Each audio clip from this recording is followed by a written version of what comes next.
Cool. So we are live on Facebook. Hello, everyone, and good evening. My name is Faiza Yousuf, and we have GoodWorks team with us today. We have Kiran, Rimsha, and Naveen. And I know a lot of you had a lot of questions about the opportunities at GoodWork, and I thought it's going to be a good idea to invite the team, and you can hear directly from them. So, hello, all of you. Welcome. How are you all doing? Great. Thank you so much for having us. Hello. Hello, everyone who's watching. And thank you, Faiza, for having us. Hello. So maybe let's start with a round of introductions. Kiran, maybe you can go first and just quickly introduce yourself, and then Naveen, and then Rimsha. Yeah. Sure. So my name is Kiran, and I'm one of the founders of GoodWork.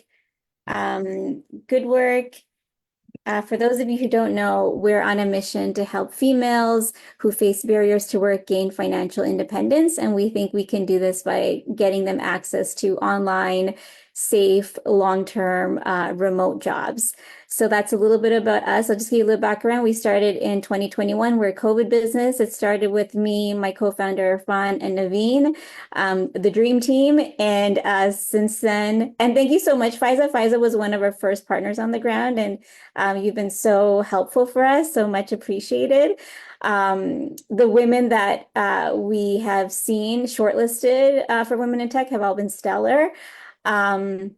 Since then, it's been almost 3 years, I guess, and we've grown to a team of 9 to date. And we've placed over 200 girls in Pakistan with jobs. And since then, we've actually expanded to other regions as well. So now we're in India, Bangladesh, Sri Lanka, Egypt, Philippines, Indonesia, Vietnam. So that's just a quick run through, and I'll let Naveen go next. Thank you, Kiran. So I'm Naveen. I am currently the operations lead at GoodWork. But because Kiran touched on that, it started with me, Kiran, and Irfan, the co-founders. And that was like the best day for me because like they just came to me with this mission and it resonated with me personally so much because I think also at that time I was also doing research in my like master's that I was doing, and it's sort of tied together and I could look into it deeper. And I also saw like how female employment rates are a lot less compared to males. I think in 2020 it was about 20% for females, whereas it was like 78 for men, I think. And then we got to look into, why that is because of, say, cultural or social barriers or even like mobility, right? Like I don't think at this time I would want to go out. It's unfortunate. And then work like in these hours. So safety and whatnot. So there are a lot of, intersectional factors that come into play. And so this was perfect. And I'm just grateful that I got to be on board. And yeah, since then it's been a ride. We've grown a lot, not in terms of just the team. Now we have Rimsha, who is also leading our production team and all the recruitment operations, but also in terms of the talent, our community has grown.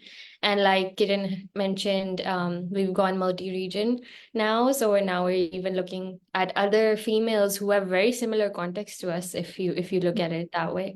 And so now I'll leave it to Rimsha. Hello, everyone. So I'm Rimsha, and I joined GoodWork like in the start of 2024. I started on as a technical recruiter, and then I transitioned towards the recruitment operations and production lead department. And coming from somebody who was like the first female in my family to get into a corporate job and work, like the mission resonated with me a lot. And another thing is that to have a team that values growth and is always, so supportive is something really great. So yeah, happy to be here and happy to answer any of the questions you guys might have. Great, great. Thank you so much. We have 20 something people watching on my profile, and other people are also joining in. I'm also receiving messages. So I'm hoping it's going to be good. Um, so again, we spoke about earlier 2 years ago, if I remember correctly, Kiran, you and I spoke about GoodWork's vision and mission, and of course, Women in Tech, and all three organizations that I run align with the same thing, making sure that women receive the right kind of opportunities. In those 2 years, what has changed in terms of the vision and mission of the company, as well as the things that you find challenging or the new opportunities that you've seen that have come up for women in Pakistan? Hmm. So I guess for changed in terms of the landscape or for good work? Or Yeah, both. so I would say like for good work, like yeah, as mentioned, the team has grown. We've definitely gone through a lot of growing pains as well. So I will like preemptively apologize for anyone who were still delayed in responding to your email inbox is a bit of a mess. We're trying to get better though. So that's us. We're going through some growing pains, specifically working on proactive communication with people who've been reaching out. So that's on us. We're sorry about that. In terms of the landscape, it's been really interesting because COVID, in terms of we're talking about like remote work in general, COVID has been really interesting. I mean, the world shifted and some of it has gone back in terms of in person, but some of it's really like shed a light on how remote work is a thing. So we've definitely seen a lot more businesses come up and a lot more opportunity in general. So I would say like, whereas even for like Pakistani talent, like we focused on Pakistan, because I'm from Pakistan, so it's a good country to start with. But also like the problem is really prevalent there. And it was also an untapped market, which we saw, right? Like a lot of people outsourced to the Philippines or whatever. But we thought that Pakistan would be great because people are incredibly smart and educated, but people are not so aware of that. So we have seen that shift a little bit since COVID. So I think more people are privy to, Pakistan as a remote talent base, which has been really neat. With that has been, I think if I may talk about macro, it's interesting now because we work with talent from different regions, so we're also able to tell the different. There's some, cultural differences and whatnot.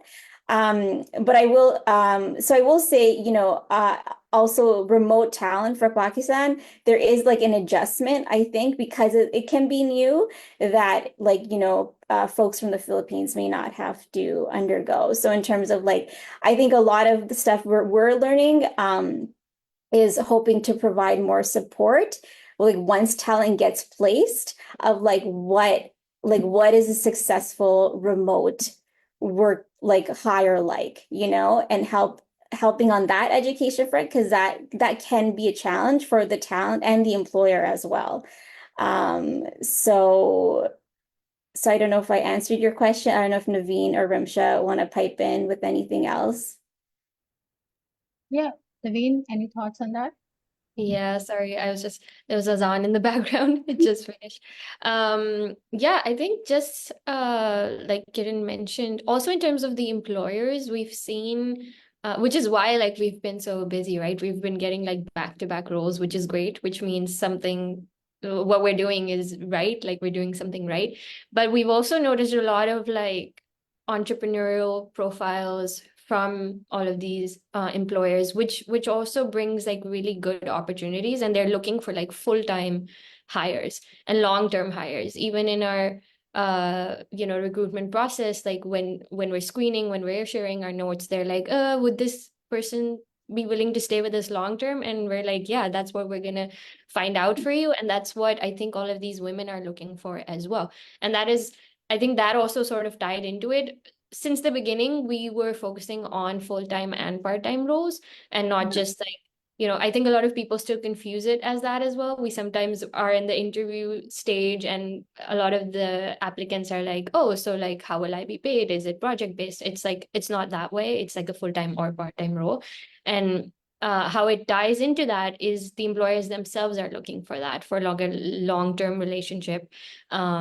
And I think that has to do with the type of profiles as well. Either they're like very big established companies as well, who are like now hiring for their, say, 15th role with us, all of the 15 placed by us, which is great. But then another side of it is like the entrepreneurs, which have like their startup, they're growing. And so there's a lot of like growth opportunities for those women as well. And we've seen, like, we've been doing this since like 2021. So we've even seen the hires that were placed back in 2021, their roles have evolved in some ways, or they're doing something different now and they're liking it. So that's what I've seen as well in terms of the roles changing, and also like the stability that these roles are providing, I want to say. Great, great. So there is one question that keeps coming up in the community. So your team sends me roles, and I generally post them on Women in Tech and CodeGirls also, CaterpillHERs also. And that one question is about the application form and how long it is, and then a requirement of submitting a video. And then again, for a lot of people, the next steps for it is not clear. I understand that most of the posts say that if you don't hear back in a certain amount of time, you should know that we have gone with another candidate. But can you shed some light in terms of why this kind of a process, and do you guys plan to refine it, change it? What's happening there?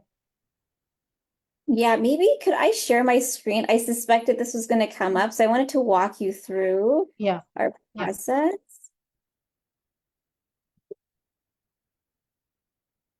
Okay, so I think like just like a little bit of background and one differentiator that we want. Okay, so yes, we've heard this also feedback directly ourselves a number of times that the application is like very long. We are working hard to try to see if we can reduce it while also keeping like the integrity of the information that we have, because it's like incredibly valuable. So one differentiator for GoodWork from the employer side is that like there are no shortage, like in North America, in Europe, there's like no shortage of kind of like remote or like offshoring companies. And the difference is that we really pride ourselves on providing like incredibly high quality and like a very rigorously vetted process. So that's why, like, you know, I'm sure even Pakistani talent has other options to maybe to apply to some of our competitors as well. But that's a differentiating factor from us. And that's why actually our reputation amongst employers is like very good. Like 97% of our clients come in through word of mouth. So we have like a really strong, so our process works. It can be like super long for talent. We hear you and we're working on it. So please continue to give us feedback. So it's like our challenge to make sure like the user experience, you know, is pleasant enough for talent while also giving like sufficient information to employers. But I'll walk you through a process. So the first step is once a client signs on is that we conduct a phone call with them and we get all of the information they need for their job description, right? So it's like very tailored to exactly what they want. So this is like an hour call where we get all that information. Then we'll create the job description, the employer will approve it, maybe they'll make some changes. And then that really sets the stage for everything else. So once we have the JD in hand, we go and then we do sourcing. Sorry, I wonder if this was it.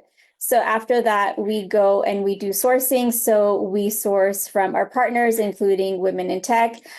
We have our Facebook community, which we also post to. We do LinkedIn headhunting.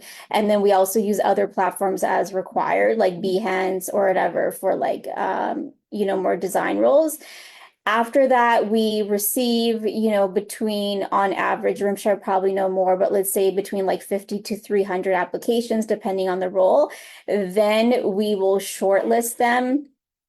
And so this is where actually like completing the application in full is really important, because we get so many applications. Like that's just one way how we can, you know, to be transparent, like weed out applications, right? If you have not completed the application in full, it's very rare that you're going to get a second look, unless something in your application is really stellar, unless this is like a very senior role and it's very hard to source for. But like I would say 90% of the time, like that's, you know, kind of base minimum is like fill your application in full, answer your question about like the audio and video responses.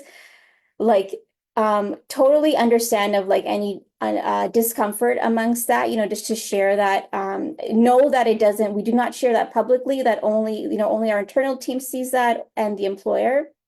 Otherwise, we don't share it outside of that. But it really does enrich your application, right? When you just see like a whole bunch of applications on text and to get a sense of their, and know that we're working with North American employers, and this may be their first time not hiring locally, right? So they have a lot of hesitation in terms of like communication and comprehension, right? And so like you speaking on video or not, that just like that really helps like your application stand out. So we like strongly encourage it. And that's the reason why we do it. And that definitely helps us weed it out, right? Especially because we've met with the employer and we know like the flavor of the person they're looking for, right? That is so much easier displayed via video or audio, right? Versus text, especially with ChatGPT. I will say, especially after ChatGPT, we're not looking at written communication nearly as much as we did, pre-ChatGPT, because everyone is using ChatGPT, right? And we can tell, by the way, don't use ChatGPT. We can tell. I now know someone has not used ChatGPT when I see like some minor spelling mistakes, and now that's actually works to their benefit. You know what I mean? It's so funny how that happened. So then, yeah, so we'll review the applications, and then after that, we'd conduct pre-interview. So we do the shortlist. We share the shortlist with the employer. The employer, if we give the employer like a shortlist of 20, they'll usually shortlist it to like 10 or something like that, for instance. After that, GoodWork will conduct pre-interview screens, right? So this is just to drill into any flags, professionalism. Are you going to show up? Are you going to be on time? Is your background good? Are you babysitting in the background? So like this part is also very important, make sure you're showing up for like a pre-interview screen, right? So, because we are noting all of these flags to the employer. Those that pass the pre-interview screen, they are invited to employer interviews, right? 30-minute interviews, be professional, come prepared, do your research, what have you. So I would say like we have a few drop-offs, of course, that from the pre-interview screen. So maybe like we'll have like, I don't know, 7 that make it to employer interviews. After that, we conduct practical tests. So this is actually like the most important part or it's like a really core part of the application, where we like GoodWork we create a custom practical test for each role, right? So this is not like we don't use a tool for this, like we do this, right? And so these are like 3 to 4 hours that GoodWork pays applicants to do. And usually this is where employers make their decision, right? If you've made it to the practical test, irrespective of what happened before, this is where like, everyone is like net zero and this is your time to shine, and then after the practical test, then the employer, it's usually clear who they want to hire, maybe sometimes multiple people, and then we'll conduct reference checks. And then once you pass those, that's the hire. Then they'll make the hiring decision. I hope that's helpful. Happy to clarify any of these steps as well.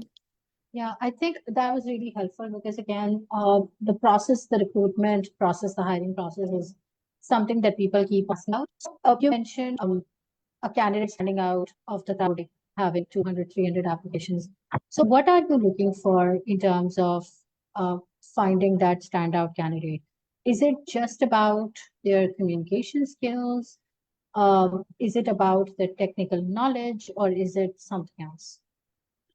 Yeah, it really depends on the job description, right? Like, sourcing we have some very niche, obscure roles. Naveen or Rimsha could probably tell you some about that, right? Who know a very specific tool, which is going to be very different than someone who's more of like a generalist, like community manager or EA.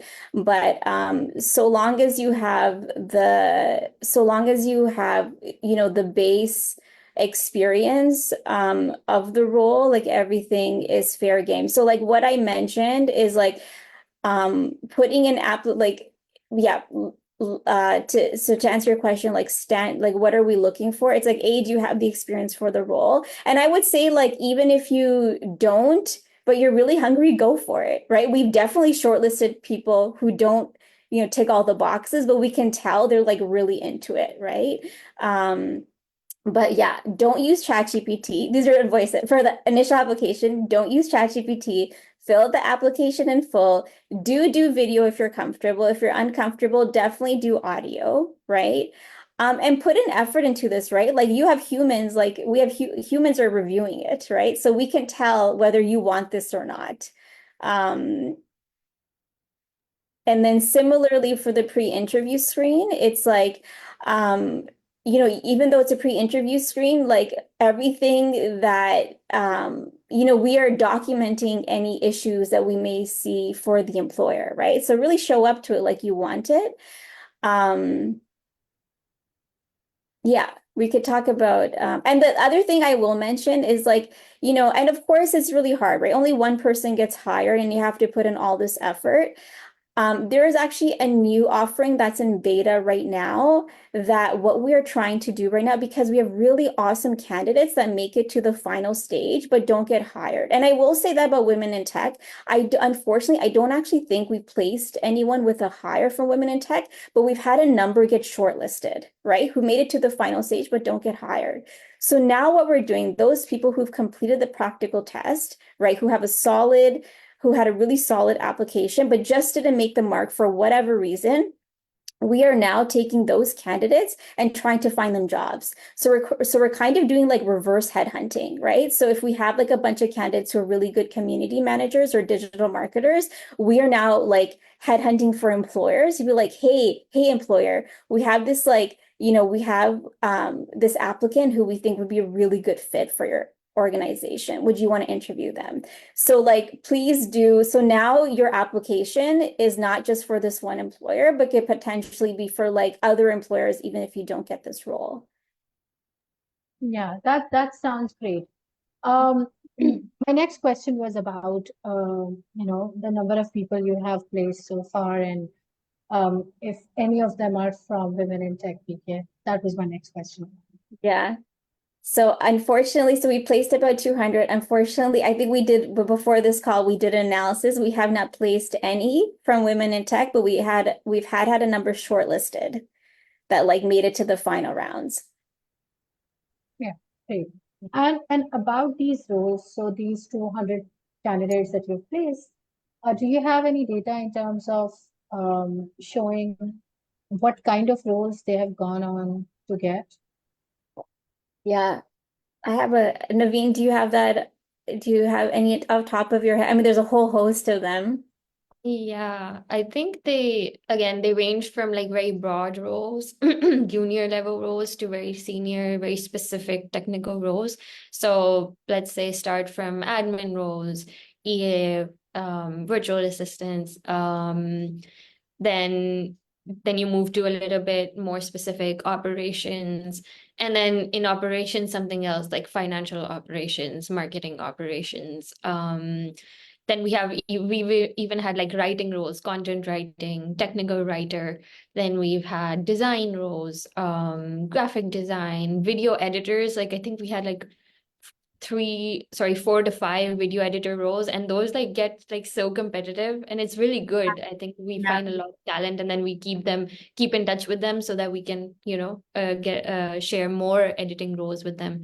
So there's design, graphic design, marketing design. Then there's like now we've sort of tapped into this other side, which is so cool to see. Like I didn't know like in Pakistan like so many women are pursuing that field, like electrical estimation, electrical project management, then there's software development, and those ones get really tricky for some.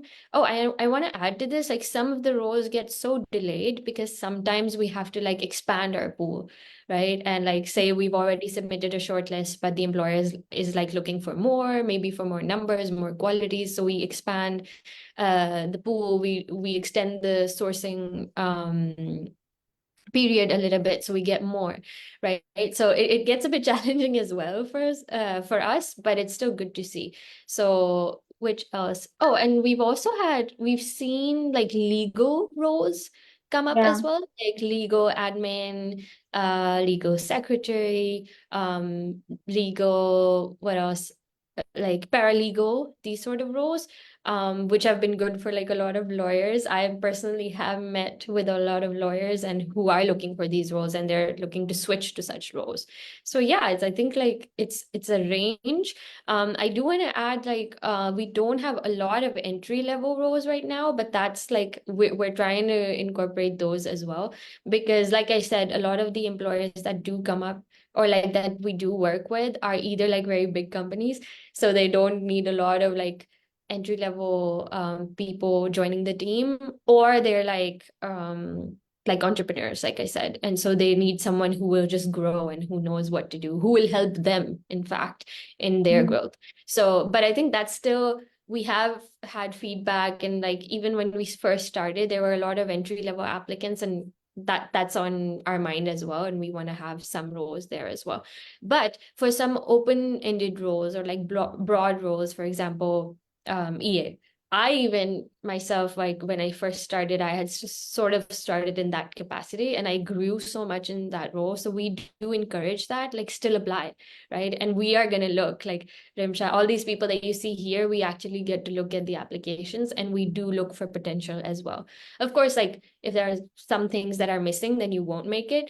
But we still say that even in the application, if you think you're able to do some of the things in the job description, apply. Right. And I also want to add one more thing. Although like Kiran walked you through the process, and yes, it's very important to, make sure you answer all the questions. You put in the effort because we see it. But I also want to add, we also take a step for the talent. Like at every stage where we can, we do like advocate for the talent as well, because we find opportunities to like sort of, help or educate the employer as well. For example, say someone in an application did miss a question. Now that is a flag, right? And we even flag it for them, but we say, hey, the rest of the application looks pretty cool and pretty promising. Maybe they just forgot. Maybe it was too long. How about it? Would you say this wasn't a factor? This wasn't a flag. Would you still shortlist them?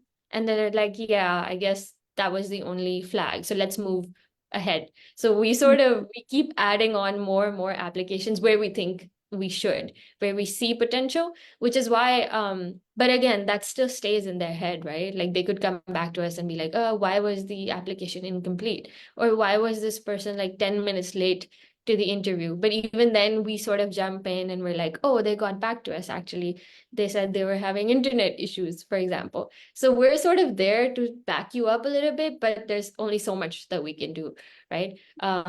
So I think it's both like the applicant's effort and also professionalism and everything, like be on top of that. And then of course we'll also be there when we see it. We're gonna speak up for you as well.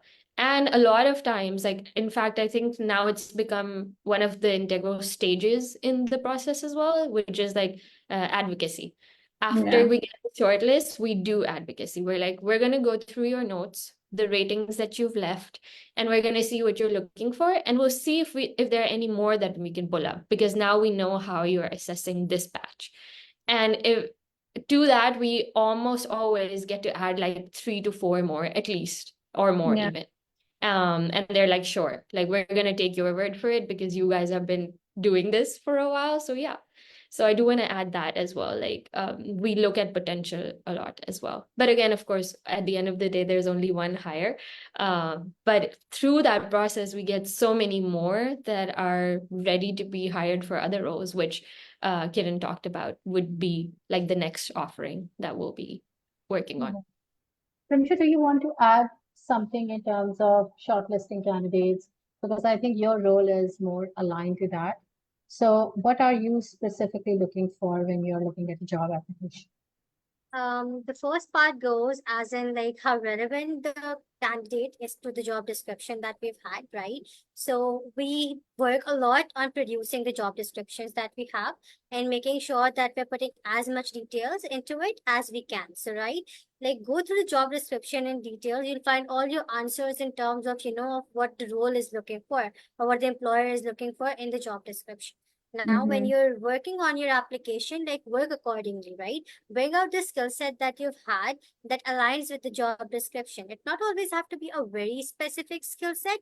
There are a number of transferable skills as well, right? Which you have learned in some other roles, and you can like put them up and you can showcase it that how you'd be relevant person, you'd be a relevant candidate for this position by using this skill set you've learned before. So yes, agreeing to Kiran's part, we've gone through so many applications that at this point, if I just look, I can tell it's GPT generated or if it's not, right? So Yeah. like if there are some grammatical issues, it's fine. We just want Yeah. something that's coming from you, right? Because Mhm. ChatGPT does tend to like manipulate that data a bit, and we want something that's like original, that's coming from you, and nobody else can share about you better than yourself, right? So what we look for is the authenticity in the application. Then Mhm. definitely comes the skill sets and how you're putting that up. Another thing is, although our application forms are long, but for all the application form, we have very role specific questions that we put Mhm. into the form. And that is the place where we want you to, share your relevant experiences to like strengthen it more. So if you are not okay with the video, that's a valid point and it's comfortable. It's okay. Like if you're comfortable, add a video. If you're not, like add an audio of it, right? So you're like just by saying like it's better to explain in an audio than like writing it down, right? You can add some more areas around it. The audio can be a bit longer or something, but that will give us more aspect regarding your application. So yeah, completing the form in full, giving it, all the information that you could, and yeah, I think that is the main point because we make it a point to like go through every application in detail. Because if anything gets missed out, we also talk about it. And if any signal question, as in like the main questions around the job part that we're talking about, even if that missed out, and even if we advocate for you, when we have our pre-interview screens, we often clarify that question over there as well. So that, although you might missed out on it previously, but you can like share your experience about it with us at that point. So yeah, just filling the application completely, and that is something we definitely look into. So yeah. Great, great. Thank you so much for sharing, Rimsha. So we have a lot of questions now on the stream. It's being live streamed on multiple pages, so I was just trying to collect them. The first question is from Khatija Nawazish. She's asking that, do you guys get roles around software quality assurance also? Yeah, we've placed at least one. Um, so the answer is yes. Yeah. Right.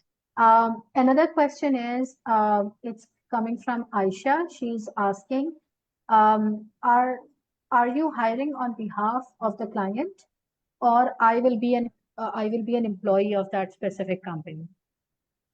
So we are right now we're a matchmaking service, right? So we connect you with the employer. So the employer is hiring us to find them a hire. So Hmm. you work directly with the employer. Right. And again, the next part of her question is that they will be on the payroll of the client and not you, correct? Yep. Yep. Okay. So another question is that, okay, so this is a very long one. Hira is saying, I have tried to, I filled in the application multiple times for multiple roles, never heard back from anyone. In my mind, it looked like a company that is harvesting candidate data. Can you ask them, is there a way for us to reach out to them directly instead of just keep on filling out the application form? Yeah. So on the back end, we see this as a well, the communication. We can definitely give you our email. We'll try to respond. What is it? Well, we can send that out after this call, and you can share it with your team. On the back end, we are right now we have like a Google Sheet process, but we are trying to get a CRM. Like ideally, when a person fills out an application once, we're trying to figure out a way so they don't have to do it multiple times. So this is something like we see this as a problem and we're trying to actively solve it. Right now, at this very moment, we don't have that capability. If people are shortlisted, then they don't have to fill the application in full. Or if they are in our GoodWork community, they do not have to fill the application in full. So currently, I would say the two options are, if you have not been shortlisted, is to join the community if you have not already. And that way you fill the application one time, and then when you want to apply for a role, it's a much shorter application for each role. Right.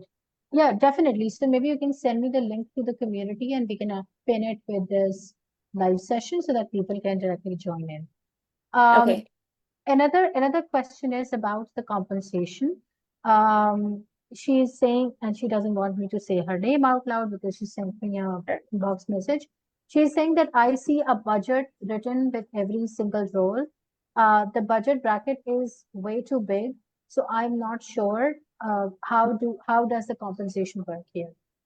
Yeah, great question. So maybe Naveen can, so we have a very rigorous compensation process of how we determine compensation. So I'll let Naveen talk about that maybe in a second. To the second point, why the range is so big, because it's usually dependent on your experience, right? So if it's like intermediate to senior, right? If you're coming in with 2 to 3 years of experience, your compensation is probably going to be different than someone that's coming with 6 to 8 years of experience. So that's why the range is so big. But I can maybe Naveen or Rimsha can speak on actually like how we go about compensation research. Yeah, so I think as soon as like also like we do factor in the employer's budget as well. That's what Yeah. we look at as the budget, but like the range that you see is like a range. Like you can pick your expectation from that, right? So Mhm. we look at the budget and then we do like rigorous research on multiple sources that we have, reliable sources. We even double check if we have to. And what we do is we look at the top end rates on that market, like for example, Pakistan. But now like we're also going multi-region. So we look, for example, for India as well, but the highest there. But of course, we also look at the level as well. Say it's in, like Kiran said, it's an intermediate role. So we would look for, maybe we would even be getting higher numbers there, but we want to look for intermediate. And I want to say like we also inform our compensation research based on the applicant expectations that we get as well sometimes from previous roles. Say we hired for a designer role and someone was hired at a certain compensation, we do factor that into the next compensation as well. So we're like, oh, from our previous roles, these were the compensations. Now this is the new data that we see online and all on these sources. And then we make up that new range. And again, our goal is always, sometimes even we could even get pushback from the employer, like, I've seen people getting hired at lower rates than this, but we're like, our research suggests this, and we would say, to make this a more competitive offer, let's have it be at the higher end. This is the full range, and we're going to suggest you the higher end. So that's what happens on the employer's end. But coming to the range itself, like I have met with applicants myself who are like, who are even, sometimes they come to the screening call and they're like, oh, this is in fact a lot higher than what I was expecting. So yeah, sure. I will start at the starting end of this range. Whereas the next call right after that, the applicant would say, of course they could have higher expectations as well, which we of course take to the employer, and then they decide if they can meet the expectations or not. And in a lot of cases, they do meet them as well. So again, there's a range, but our goal is to have that be the top end for the advertised level. Say even if it's junior, we're gonna make sure in Pakistan juniors are being paid that much, like the max that they're being paid. So that's what goes into it. And I think like if you see that the range does work for you, even if you think the lower end works for you or the higher, do apply. And then we, even in the form, we have a question where we ask you that if you want to share your expectations, even if they're higher, you can share those and we can like work around that, see if that works with the employer's budget or not. So yeah, the range is actually, it's supposed to help, in fact. Say, for example, it was just like a single number. We think like that would make a lot more disturbance, like, oh, like I was expecting at least this much more. So we have a range that you can like choose from, and then of course if there's room for negotiation at all, we can take it from there. Thank you, Naveen. So there's a comment for you from Nida Fahad. She's saying, good to see you, if you know her. Oh, who? Nida S. Fahad, she's saying, good to see you, Naveen. It's on the Oh, screen. hi Nida. I've met so many Nidas. So one of the Yeah, Nidas, hi. right. So another question is, this is from Alia. She's asking that there is a, I think in the range you guys have a dollar number and a corresponding PKR number, right? So she wants to know that will she be getting paid in dollars or in PKR? So how do you guys manage that? So this is again based on the discretion of the employer. So typically, if an employer has already a team in like Pakistan, sometimes they'll just anchor to Pakistani currency. But if this is their first hire, they typically, I would say mostly they usually anchor to the currency that they're located. So if they're Canadian, it'll be Canadian. If they're American, it'll be American. So just like easier for them in terms of their, hiring budget. Yeah. I do want to add to that. It also depends on the payment like method or platform that they're using. So those are different as well. Some go with Wise, some go with Payoneer, Remitly. There's so many, and we have suggestions as well. So it depends like how the conversion works for each platform as well. And sometimes we've even had applicants request that. Some applicants say, "Oh, I want to be paid in PKR." Like we've had applicants say that as well because it's easier. I don't have to convert it. So we do take that to the employer, and if they're open to that, great. And we've also had the opposite like requests as well. I want to be paid in dollars. So we take that request as well. If it works for the employer, then sure. Like they're still open to like discussing these things. Okay, okay. Um, okay, so this is another question. I think somebody we spoke about it in terms of data because people are concerned about their data being going to you. So Hmm. is there a way? So again, if I'm not sure if you guys have GDPR compliance, if you have it, how do you implement it? If you don't have it and somebody wants you to, uh, their right to be forgotten from your system, is there a way for them to do that? So to answer the question, no, we do not. Again, we're like hoping with the move to a CRM, this will solve issues. Currently we use Google Sheets. Only the internal team sees it, and we only share shortlisted applicants with employers. If you want us to ever, and we do, I will say, like we do go back. Like we have a system for internal recruiting as well. So even if you don't apply for a current role, but if you've applied for a previous role and we flagged you, we're like, oh, this person is good, so we should like go back to them, right? We do, and we will like email you and say, hey, we have this new role. Do you want to apply? Blah blah. So it's like, there is definitely benefit. Like if you want to get hired through GoodWork to like stay within our system, right? But if you want us to remove you at any given time, of course we can do that. Just send us an email, and we'll do that. We'll do that as soon as possible. Got it. Got it. Um, so another question is about the interviewing process. So I think you mentioned about a pre-screening interview. So what are you looking for when it comes in a candidate when you are doing? I think Rimsha does pre-screening calls. So what happens then? Ji, Rimsha. Can, Oh, Um, Faiza, can you repeat the question again? I just live near Masjid and it was uh, Azan going on. okay, okay. So people want to know what happens on the screening calls that you make.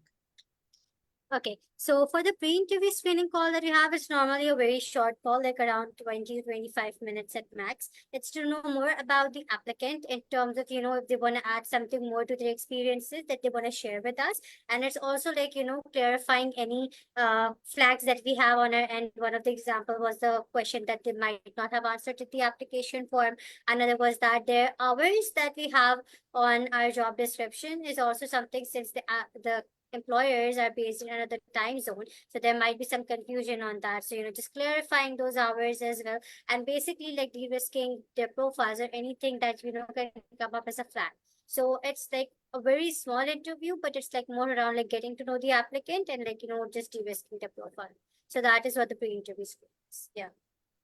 Great, great. Thank I you so can much. add Great. one thing to that, sorry, which might help the applicants, is that when we do get the confirmation here on compensation and work hours, that's very integral because, and also like we ask that we're going to record the call as well, just the audio, if they're okay with that. And most applicants are, because again, it's being used internally. But I do want to add, when we do confirm the compensation and work hours there, like we make notes of that, right? Like, oh, this person has shared this much, they're okay to work on these hours, and that goes to the employer, that information, those notes. And sometimes we've seen applicants change that later on in the maybe in the next step, which is the interview with the employer, or even at the offer. So again, everyone can negotiate, that's fine.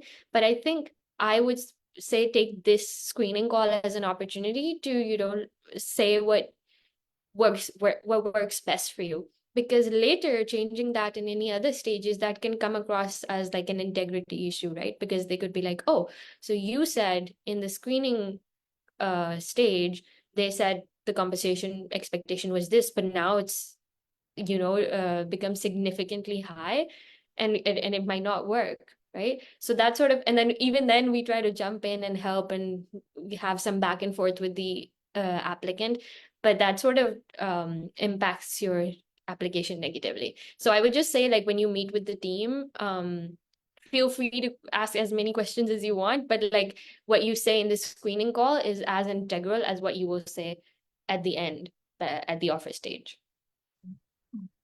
I have two really, thank you, Naveen. I have two really interesting questions. One, somebody asked that I can write really well, but I'm not that fluent when it comes to speaking.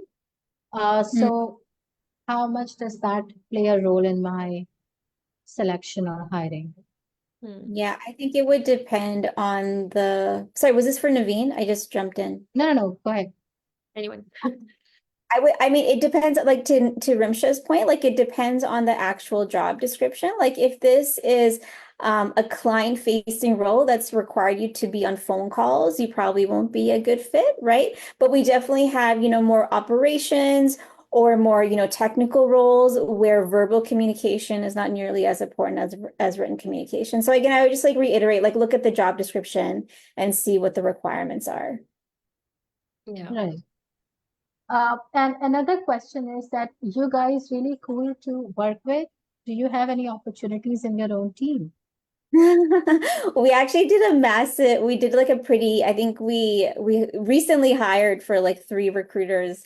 So I mean, we are growing, so keep your eyes and ears open. At this very moment, we don't have any active roles, but I assume in not too distant future, we probably will. Yeah. Great. Yeah, I think these were all my questions. I see some more inboxes on the Facebook page, but we have answered almost all of them. So do you guys have any parting thoughts, anything that you would like to add, Kiran, Rimsha, Naveen? Yeah, I'll add 2 things. I think Naveen talked about it, and I just want to piggyback off of it, is like the integrity piece is really important. Like I think also just like us as an employer ourselves, right? Like I think we're able to do this job really well because we have like we understand the pains of both of our customer segments, right? One being like talent and one being employers. So it's like I mean, like within our team, like one of our core values is like integrity, and we really carry that through. So it's like one thing I will say, and like this is like 99% of the people are, but I'm speaking to like the 1% of the people, is like just like be honest, right? Because it will catch up with you, and like so it's like, because it's a pretty significant flag if you say something even in your written application and then you end up to the negotiation phase and it's something else. That's just like, we've definitely had people that have like got to the negotiation and have lost it because of an integrity flag, right? So just like, be honest. in that respect. And I would say like another way that you are, even if you are a strong candidate, another way we've seen people lose is like kind of, we kind of think of it like a 3-strike rule, right? So it's like if your application is not complete or whatever, like that shows us you didn't put a lot of effort. So that's like 1 strike, in our head. We'll still pass you through perhaps, but like on the pre-interview screen, if you show up late, that's a 2nd strike, So I would say like if you've already compromised at any point of the process, you kind of have to make up for it at the remaining stages. You can definitely do it, but it's like, we see that, and so like we're hoping to rely on you to do that, because like to Naveen's point, we advocate for you for every step. Like we're on your side. We want you to get the job. So like help us help you, And then the last thing I'll say, this is more for people who we've placed. So we are actually, so our retention rate is quite high, it's 93%, but we still have that 7% that's not, right? And this is like, I'm talking about that 7%. So 2 things I'll mention. One is that, like I already alluded to this, is that people who are new to remote work, there's definitely like a culture shift and like learning that needs to happen. So we're hoping to provide support on that. So our goal this quarter is to provide training for people who have been placed. Like in kind of AI automation tools which we think will just make them like much more valuable as people, right? As professionals, and B, just to like make sure their transition to this like professional remote work goes well.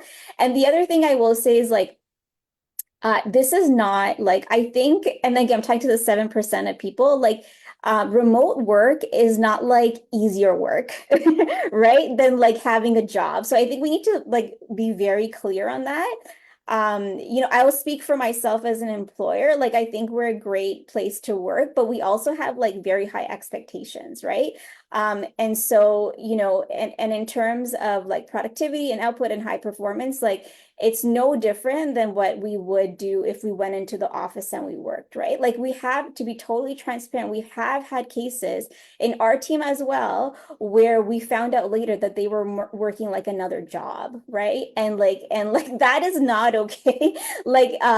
So I just want to make clear, like, this is not like Upwork kind of like gig work, right? But this is like an actual job that you like work for however many hours a day, and you're expected, and we expect your like employers expect your whole mind for that time, so, and that might not be a good fit for many people, right? So I think just also when you're applying for like a long-term job, and you're not applying for like gig work. Like, please don't apply if you think remote work is easier than going into an office. I mean, it saves on the commute time, and you get to work in your pajamas, like, oh, that's great. But like, in terms of like the mind you're putting into your work, it's the same. So that's one thing I will just share. I will also add to that I think it's more difficult. I've been working remotely since 2012. So it's my 12th year working on my own remotely. I do not like going to an office. I get distracted very easily. So I need to face a wall. Right now, I'm facing a wall to make sure that I'm really focused. It's not easy because when you're home and if you have older people, when you have children, you have pets, it gets distracting. So you need certain level of discipline to basically make sure that you're performing really well. So it's not, and again, I have been employed remotely for a very, very long time. I believe that you can do way better work remotely, especially for somebody like me who has focus issues when you're on your own space and when you're, you know how to optimize your space for yourself. I think the last thing that I want to add to what you said about integrity, this is something that we see repeatedly also in the programs that I run, that somehow a shortcut becomes the focus or the goal of a lot of people, and that really hurts the level of opportunities that come to Pakistan. So I think I 100% agree with what you guys said, that integrity and authenticity are really important, especially in a culture that is very different from us. My career is 15 years long, all with US. they have a very different work culture than the way that people work in Pakistan, and I think that's Yeah. really important. So again, adding to that, do you guys do any training for that, for making them kind of comfortable with the way that things work there? Yeah, actually, I'll answer that, but I'm curious to say, because you've worked, Faiza, for yourself, because you've worked with US companies. So what has been your experience between the difference of like work culture between Pakistan and US? So in Pakistan, people are really scared of having open and honest communication. You will see that them saying yes to a lot of things that they are not supposed to say yes to. You will see a lack of participation in the way that companies expect in the US. In my 15 years of career, I work with a lot of autonomy. You need to be a self-starter in a lot of ways, and you have to be really, you have to over communicate. So very upfront with what is there and how are you going to deal with it, and need to have a plan every time. So winging it the way that generally that works in Pakistan is not something that you can do. Time is also really important. So you have to value your own time and other people's time. So showing up late, not making sure, not meeting the deadline. So reliability is also really important. These are some things that you won't see generally in the way that Pakistani culture works, because it's very informal, even in bigger companies. But when you work outside of the country, you know that the way that they work is very upfront, open, and the focus is on making sure that the job gets done instead of just having friendships around the office. So and this is something that, because I'm a neurodiverse person myself, I'm not very good with interpersonal skills. For me, that culture and the way that they work really works. I believe that I'm not fit for working in a company in Pakistan, because my focus is completely different from the way that these things work. So I think these are the things that I've noticed over and over again, and I do a lot of hiring also for my clients, in the sense that making sure that they build teams in Pakistan, and integrity is something, and making sure that people are true to their words is extremely important. A lot of times I also mishire people or add them to the team, and later on we figure out that this was not the right person, and then you have to correct the mistake immediately to make sure that it doesn't do a lot of harm to the culture of the company. Yeah. Yeah, thank you so much for sharing that. So yeah, that's very insightful. And I think, yeah, similar, so like similar feedback, definitely, especially because now we're going multi-region. So it's really interesting for us to see like the difference in different cultures. So the plan this quarter is to start to provide professional and AI training for those people who have been hired. So, I mean, the AI bit will be, different AI tools, and professionalism. I think like we're literally talking about what you just said, Faiza, like stuff like this, right? So it's like, what does that mean? It's like showing up on time. It's being tech savvy with tools. It's like having a dedicated workspace, having to have dedicated mind share for when you're supposed to be working there. Like, you can't babysit and work. That doesn't work. You can't do that, So like, just like, concepts of people who are new to remote culture, explaining like what that actually means. And the other thing I'll highlight, which I don't know if this is a difference in Pakistani culture otherwise, but I'll say like employers, employers are looking for like, so because one of the trainings I'm thinking of is like productivity. So like, what is productivity, right? Productivity is not the number of hours you put into something, but it's like the output that you get, right? So I think it's like, perhaps there can be some disconnect where it's like, I spent so many hours, but where's the output of it, right? So I think that's like another thing because we've had people who got hired and it doesn't work out because like they were not getting output, right? So I think that I don't know if that's different in culture or what, but just like, most employers, like I would say all employers are looking for output, so you need to be creating value for the company. And so like helping you with tools and resources, and learning to help you get there. Yeah. So again, I'm seeing two more comments. One is from Atika Iman, and another one is from Sidra. Uh, Both of them are saying that, is there a job board? The gist of the question is that, is there a job board where they can see the currently available opportunities, because generally what I receive is an email with a link and then I post it in the community. But on your website or anywhere, do you have like open positions mentioned somewhere? So right now it's we post it in our community, which is currently our Facebook group. So the only way I think for them to know is to apply to be part of our community right now. Okay. And So also LinkedIn. Yeah, And so on LinkedIn. if But they then follow, again, like if they're up, they're up. But then when we've stopped sourcing, we take the job down. yeah.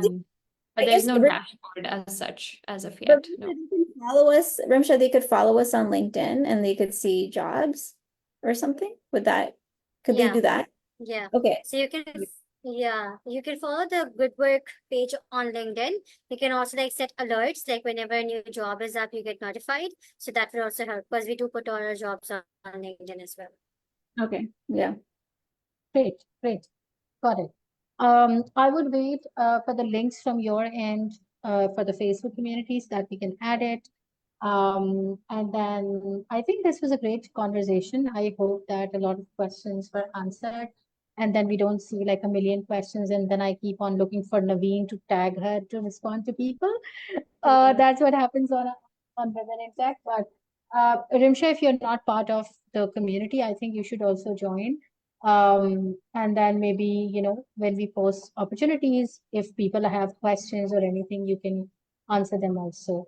Yeah. Thank you so much, all of you. Thank you so much for your time. I know, Kiran, it must be really early for you. Oh, No? no, it's 11. Early It's 11. riser. I mean, I am an Oh, early riser. That's true. Faiza, I just want to thank you so much. You've been such a pleasure. We've tried to connect with a number of partners on the ground, and you are definitely been like the one that's been such a joy to work with. So thank you so much, Faiza. thank you so much, all three of you, and have a great day. Bye-bye. Thank you. Bye. Bye.